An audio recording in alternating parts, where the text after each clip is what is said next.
अस्सलाम वालेकुम, आदाब, सत श्री अकाल। आज किताब दोस्ती के तहत रेनू हुसैन का कहानी संग्रह गुंटी से एक कहानी पढ़ी जाएगी।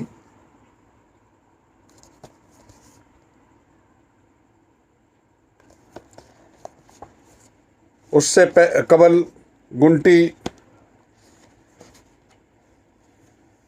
तो रेनू हुसैन साहबा ने अपने माता पिता, अपने घनिष्ठ सखियों और परिवार को, जो सदा प्रेरणा स्वरूप मेरे साथ रहे हैं और रहेंगे, को समर्पित किया है। आइए कहानी मैं पढ़ता हूँ और आप सुने। दुल्हन की होली एक संस्मरण। एक स्त्री के जीवन में होली के कितने माने हैं, इससे बेहतर कौन बता सकता है जिसने बचपन में होली का एक रंग देखा हो और विवाह के बाद बिल्कुल दूसरा।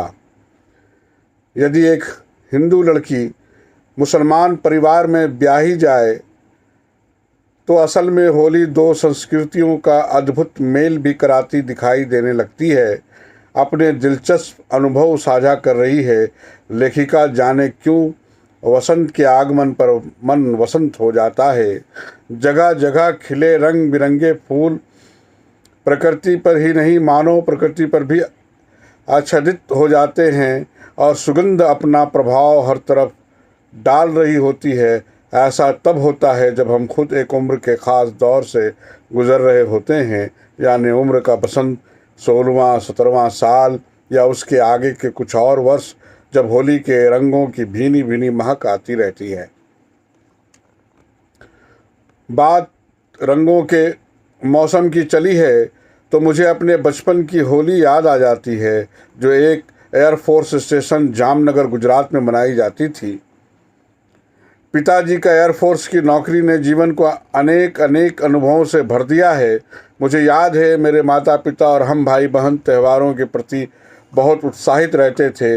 2-3 दिन पहले ही पकवान बनाए जाने लगते थे। चूँकि एयरफोर्स स्टेशन शहरों से दूर होते हैं, मेरी माँ 2-3 मिठाइयाँ तो घर पर ही तैयार कर लेती थी। पिताजी व परिवार उनका पूरा सहयोग देते थे। उनके सानिध्य में हम बच्चों को भी रसगुल्ले और बेसन की बर्फ़ी बनानी आ गई, पर मैं जलेबी बनाना नहीं सीख पाई। दही बड़े और छोले कुलचे भी होली के पकवानों में शामिल होते थे। हम लोग टोलियों में रंगों के पैकेट लेकर निकल जाते थे और एयरफोर्स क्वार्टर का दौरा करते हुए दोपहर 2-3 बजे तक लौट आते थे। ये होली दिल्ली के बड़े शहरों से बिल्कुल अलग होती थी। ये बात मुझे दिल्ली में आने पर पता चली।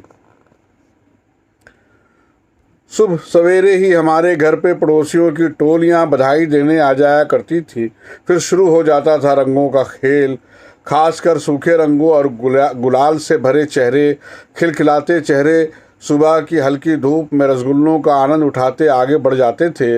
मेरी माँ इस बात से आश्वस्त होकर कि हम भी अपनी सहेलियों के साथ चल रहे हैं, हम पर बीच बीच में नज़र रखते हुए एक घर से दूसरे घर की ओर बढ़ती जाती थी। और इस तरह हमारा टोला जब दूसरे विंग के क्वार्टर में पहुंचता तो वहां नज़ारा कुछ और ही होता था। अरे यहाँ तो लोग पानी से रंग खेल रहे हैं।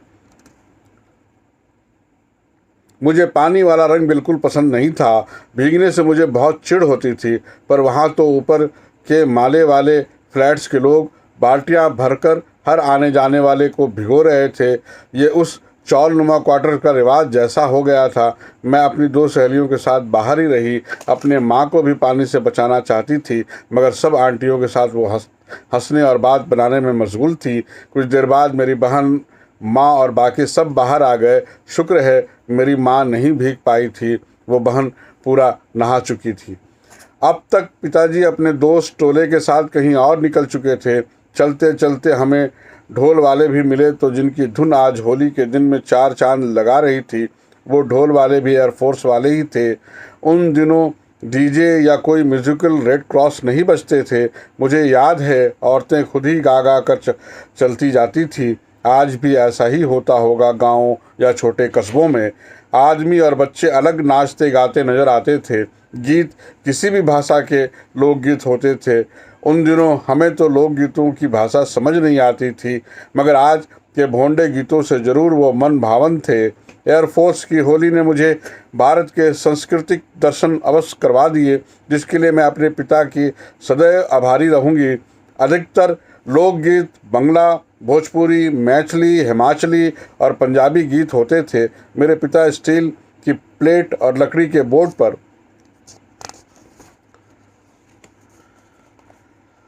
तबला बजाकर नागिन फिल्म का गीत मन डोले तेरा तन डोले गाते थे और खूब तालियां बजा करती थी। एक अंकल दुपट्टे को बीन की तरह लहराकर नाचा भी करते थे। एक गाना और था जिस पर सभी मंत्रमुग्ध हो जाते थे, ये ज़िंदगी उसी की है जो किसी का हो गया, प्यार ही में खो गया। और इस तरह कुछ लोगों को अपनी छिपी हुई दबी हुई काबिलियत को जग जाहिर करने की इच्छा पूर्ति हो जाती थी, जो साल भर रह रहकर कुलबुलाती रहती होगी और होली के दिन भांग के हल्के हल्के सुरूर के साथ बाहर हो जाती थी। चाहे वो नौसिखियों की मोनो एक्टिंग हो, कोई भाषाई गीत हो, माउथ ऑर्गन हो, या अंकल का आंटी की चुन्नी की साड़ी की तरह लपेट औरतिया नाच हो, हम बच्चे तो हंस हंस कर लोटपोट हो जाते थे और कई दिनों तक मजाक उड़ाते थे। हम एयरफोर्स वालों को बाहरी दुनिया से यानी सिविलियन से कोई मतलब नहीं होता था। हम अपनी दुनिया में बहुत खुशहाल होते थे और हर त्यौहार को जीवंतता के साथ मनाते थे।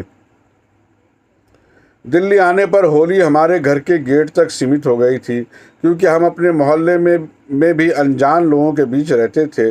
दिल्ली की होली बस अपने घर की छत पर मनाई जाती थी और मैं मेहमानों के आने पर छत वाले स्टोर में पनाह ले लेती थी। शायद युवा काल में प्रेस होने पर मैं कुछ शर्मीली हो गई थी। खैर, शादी से पहले की होलियां अपने एयरफोर्स में मनाई होली के संबंध में मनाई जाने लगी और फिर आने वाले वर्षों में होली के साथ साथ अन्य त्योहारों का हर्षोल्लास, उत्साह और पकवानों की खुशबू भी छीन होती गई। होली के नए स्वरूप और नए अनुभव फिर विवाह प्रांत मिलने लगे। वैसे तो नई नवेली की पहली होली, दिवाली और सारे त्यौहार बड़े आनंदमयी होते हैं। अपने मामले में मैं पूर्वाग्रह से ग्रस्त थी ही। प्रेम विवाह, वो भी मुस्लिम परिवार में, होली, दिवाली, रक्षाबंधन आदि त्योहारों के रिवाज और उत्साह तो कोई गुंजाइश ही कहाँ है। ऐसा सोचकर मैं चुप सी हो अपने कमरे में बैठी थी। सहसा मेरे छोटे देवर ने पुकारा, भाभी। मैंने घूम कर देखा। बड़ी श्रद्धा और स्नेह से वो मेरे पाँव छूने को झुका। ऐसा उसने कभी नहीं किया था, इसलिए मैं एकदम पीछे हट गई। उसने कहा, अरे भाभी, होली मुबारक, और मेरे चरणों में गुलाल रख दिया। फिर उठते हुए कहा, हमारे यहाँ बिहार में ऐसे ही होली की शुरुआत होती है। हम लोग बड़ों के चरण स्पर्श करके अबीर एवं गुलाल से होली की शुरुआत करते हैं। और हाँ, आपने नए कपड़े नहीं बनवाए? वहाँ तो सभी इस दिन के लिए नए कपड़े सिलवाते हैं। उसका ये आचरण मेरे दिल को छू गया। मुस्कुराते हुए मैंने भी उसके गालों पर हल्का सा गुलाल रख दिया और कहा, नए कपड़े, वो भी होली में? दिल्ली में तो ऐसा कोई नहीं करता, पर हाँ, होली तुम्हें भी मुबारक हो। इतने में मेरी सास और ननद का भी आगमन हुआ। मैंने उन्हें भी प्रणाम किया। ननद बोली, भाभी, आपने क्या सोचा कि आप ऐसे ही मुँह लटका कर बैठी रहेंगी? अम्मी जान ने कहा है कि अब हम आपके भाई और बहन हैं, हम आपको कोई कमी नहीं होने देंगे। हम लोग अपने मोहल्ले में, बिहार में खूब रंग खेलते थे। यहाँ नए हैं इसलिए बाहर जाने की हिम्मत नहीं हो रही है। अम्मी, आप भी कहिए ना, क्या कर रही थी आप? अम्मी मुस्कुराते हुए बोली, दुल्हन इसी नाम से पुकारती थी वो मुझे। तुम अपना घर परिवार छोड़कर हमारे यहाँ आई हो। तुम अब हमारी पूंजी हो, हमारी जिम्मेदारी हो। तुम अकेली नहीं हो। एक माँ यहाँ है तुम्हारे लिए, तुम्हारा नया परिवार है यहाँ। मैं समझती हूँ तुम्हें अपनी माँ, भाई, बहन सब याद आते होंगे। तुम जब चाहे इन लोगों से मिल सकती हो, पर अब से तुम हमारी धरोहर हो। मैं अपनी दुल्हन को हमेशा हमेशा सिर से पाँव तक सजे सवरे और लाल गुलाबी सुहागिन वाले रंगों में देखना चाहती हूँ। तुम हमेशा जीवनों से लदी खुश रहो। मेरे पति शाहनवाज हुसैन मुस्कुराते हुए अंदर आए। उन्होंने सफ़ेद कुर्ता पजामा पहन रखा था जो वो रोज़ पहनते थे, मगर आज भी वो वही पहनेंगे मैंने नहीं सोचा था। बोले, भाई, मैं तो अपनी सास के यहाँ जा रहा हूँ, तुम्हें चलना हो तो चलो। वो बोले, भाई, मैं तो अपनी सास के यहाँ जा रहा हूँ, तुम्हें चलना हो तो चलो। मैं उन सब की बातों से गदगद हो चली थी। मेरी सास मंद मंद मुस्कुरा रही थी। वो मुझे उस समय एक देवी की प्रतिमा लग रही थी। मैंने कहा, नहीं नहीं, मुझे तो दिल्ली की होली वैसे भी नहीं पसंद, आप मेरे घर हो आइए, मैं तो यहीं रहूँगी। और हम सब खिलखिलाकर हंस दिए। उस दिन मेरी सास और ननद ने बहुत अच्छा खाना बनाया। इस त्यौहार की विशेष अवसर पर उन्होंने मुझे भी कुछ खास बनाने का आग्रह किया। अच्छा खाना तब से हर विशेष अवसर पर बनाया जाने लगा, चाहे किसी का जन्मदिन हो, सालगिरह हो या कोई त्यौहार। आज भी विवाह के इतने वर्षों के बाद भी प्रेम एवं सानिध्य के रंगों से भरी पहली होली मेरे जीवन को महकाए हुए है। अपने सास के हाथों की मिठास को मैं आज भी याद करती हूँ, जिसमें उनकी मुस्कुराहट और खिलखिलाहट ओत-प्रोत होती थी। उनके कहे वो शब्द आज भी मेरे मन मंदिर में गूंजते रहते हैं। आज भी मेरे पति बच्चे होली के दिन अपने नए सफ़ेद कुर्ता पजामे पहने टोलों में निकलकर रिश्तेदारों से मिलकर शाम तक लौट आते हैं। उन पर चढ़े गहरे रंगों का असर कुछ दिन में ही जाता है। मैं रंगों से भरे वातावरण में घर पर अपने हाथ से बनाए पकवानों के साथ मेहमानों का स्वागत करती हूँ।